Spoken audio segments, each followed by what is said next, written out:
अब देखो ये जो 8 नंबर प्रश्न है, ये प्रश्न है क्या?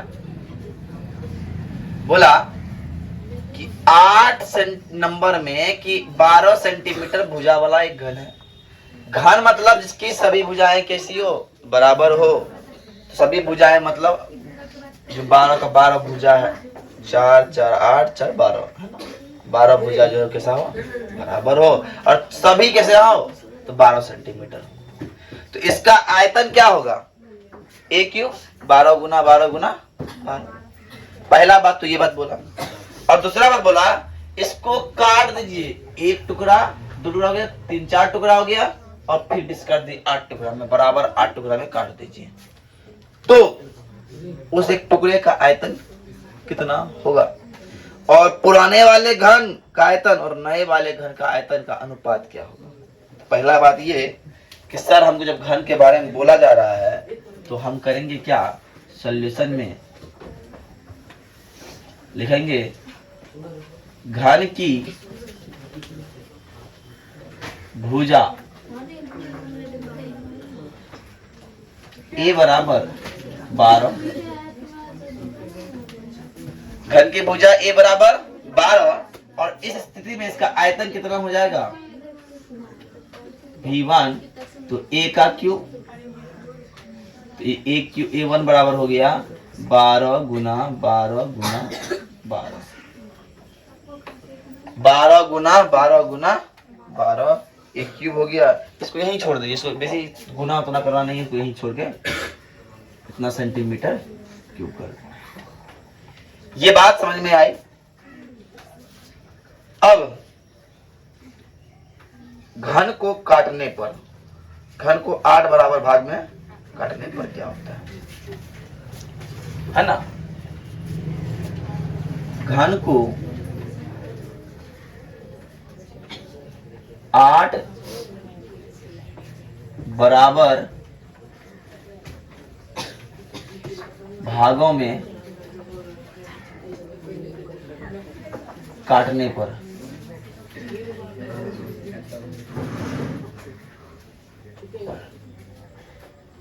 क्या हो जाएगा? ये V2 हो जाएगा।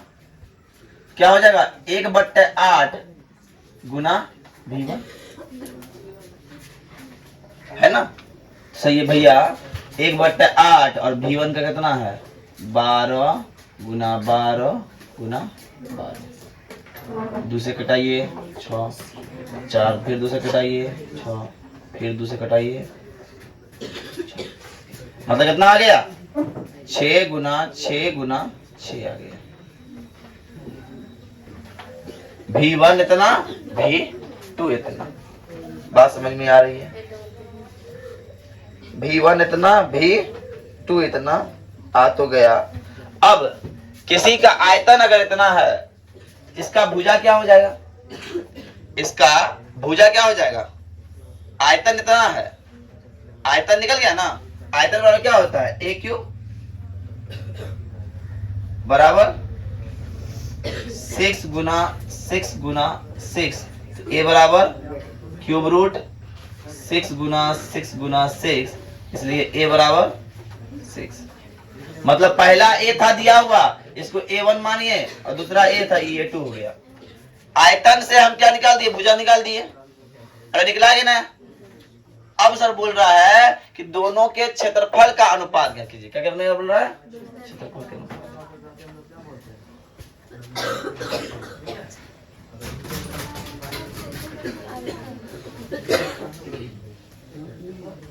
क्षेत्रफल का अनुपात। पहले वाले क्षेत्रफल निकालेंगे तो पहला वाला भुजा क्या है? 12, क्या होता है? 6a² होता है, तो 6a1² बट्टा 6a2², खत्म हो गया। और इसका जो है कितना हो जाएगा सर? A1 का हो जाएगा 12 का स्क्वायर और A2 का हो जाएगा 6 का स्क्वायर। 144 बट्टा 36 घटा दो, 12 बड़ा 44 से, है ना? 12 3 36, 3 चौके 12, 4/1। इसीलिए क्या हो जाए, अनुपात बराबर 4:1 आंसर है। देख लीजिए, बताइए फटाफट। देखिए बात क्या समझ में आ रहा है। 9 नंबर सवाल है, ये बड़ा यूनिक प्रश्न है, अब तक ऐसा प्रश्न आप लोग डील नहीं किए हैं। बोल रहा है कि एक नहर है जो 3 मीटर गहरा और 40 मीटर चौड़ा नहर है। 3 मीटर गहरा और 40 मीटर चौड़ा नहर है ना। और इसमें जो पानी की चलने की रफ्तार है, पानी चलती है 2 किलोमीटर प्रति घंटा की चाल से चलती है। कितना चलती है? और 1 मिनट के लिए चलती है। कितना मिनट के लिए? 1 मिनट के लिए। तो 2 किलोमीटर प्रति घंटा चाल मेरा दिया हुआ है, ध्यान समझिएगा। पहला चाल दिया हुआ है कितना? 2 किलोमीटर प्रति घंटा। बात के लिए अब इसको करना है हमको मीटर पर मिनट में। कैसे होगा? ये हो गया 2 किलोमीटर का, हो गया 2000 मीटर है क्या ना। और मिनट का हो गया कितने? 60 से भाग। अरे होगा कि नहीं? बात क्लियर? 100/3 हो सकता है। मीटर पर मिनट हो गया, यहाँ तो बात समझिएगा। और बोला है 1 मिनट के लिए समय कितना दिया है? 1 मिनट। समय बराबर 1 मिनट बोला है, ध्यान समझिएगा। तो दूरी कितना हो जाएगा? और ये दूरी क्या है? ये दूरी L है। ये दूरी क्या है? L है। तो दूरी L बराबर होता है दूरी बट्टा चाल बराबर दूरी बट्टा समय होता है। इसलिए दूरी बराबर चाल गुना समय। तो दूरी क्या हो जाएगा? दूरी हो जाएगा 100/3 गुना 1 मिनट बराबर 100/3 मिनट। ये बात हमको समझ में आया। ये इसका दूरी हुई, उतारिए मत, समझिए पहले। अब ये दूरी क्या है? ये दूरी L है। हमारे पास L क्या बोलते हैं, H और B था, L भी आ गया। अब बोल रहा आयतन कितना पानी आएगा। तो आयतन नहर का आयतन बराबर L गुना B गुना H। L कितना है? L है 100/3। B कितना है? 3। और H कितना है? 40। 3 3 खत्म हो गया। कितना हो गया? 4000 मीटर।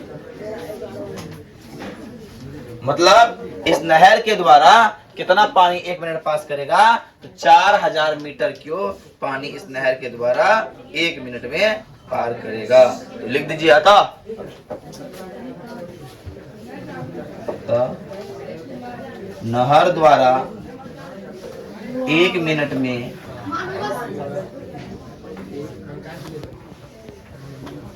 4000 मीटर क्यूब पानी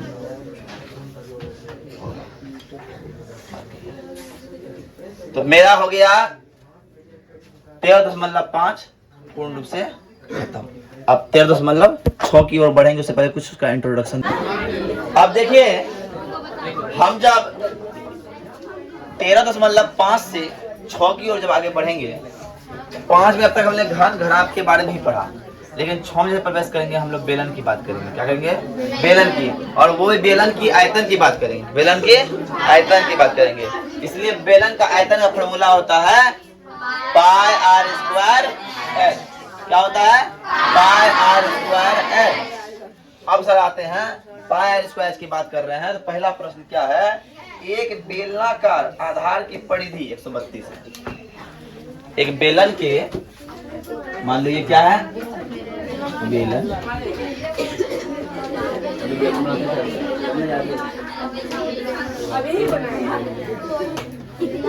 ये क्या है? बेलन। इसके आधार की परिधि दिया हुआ है, ध्यान समझिएगा। इसके आधार की परिधि दिया हुआ है 132। परिधि दिया हुआ है 132। और ऊंचाई दिया हुआ है 25 सेंटीमीटर, ऊंचाई दिया हुआ है सेंटीमीटर।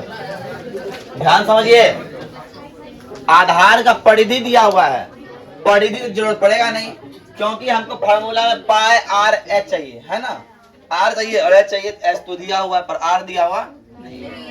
ध्यान समझिएगा, हम क्या करेंगे, हम करेंगे कि इस परिधि से हम लोग आर निकाल सकते हैं। परिधि बराबर कितना है 132। याद कीजिए परिधि फॉर्मूला क्या था, परिधि 2 पाई आर, है ना, 2 पाई आर बराबर 132। इसीलिए 22/7 आर बराबर 132/2 का गुना में भगवा गया ना। आप देखो तो आर बराबर क्या हो जाएगा 132/2 गुना 7/22, ठीक है, पलटेगा ना, कितना हो गया 6 66, 22 तिया 66, आर बराबर 7 आर का मान निकल गया सर, अरे सर आर का मान निकल गया ना। अब आपको आर निकल गया और दिया क्या है, एच दिया हुआ है 25 सेंटीमीटर। आर निकल गया और एच दिया हुआ है 25 सेंटीमीटर। तो सर बोला क्या निकालने, इसका आयतन निकालने बोला है। तो आयतन का फॉर्मूला होता है, घंटी के बजा रहा है,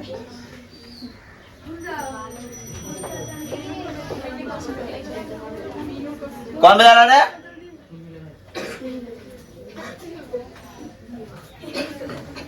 ठीक है। तो पाई का मान हो गया 22/7, आर का मान हो गया 21 गुना 21 और एच हो गया 25, 7 तिये 21। अब आइए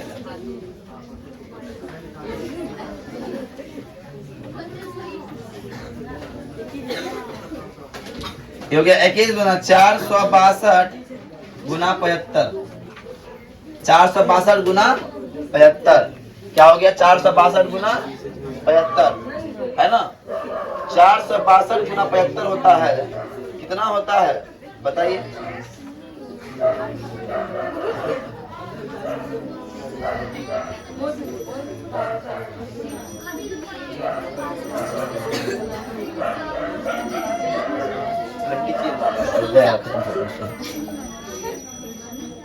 ध्यान से देखिए, अब क्या होगा, इसको बोला है लीटर में बदलने के लिए, क्या बोला है, लीटर में बदलने के लिए।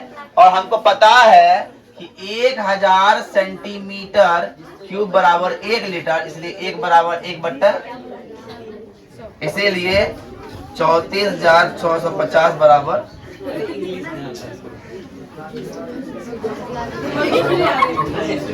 कितना हो जाएगा 34.65।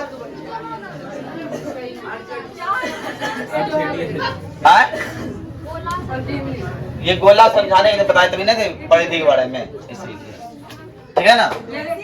हाँ इसी का यहाँ ये हो गया, यहाँ हो गया सेंटीमीटर क्यूब में। अब इसको बदलने बोला है लीटर क्यूब, लीटर में, लीटर में कितना हो गया 34 इतना लीटर। तो आज के लिए इतना लेते हैं। जय हिंद जय भारत।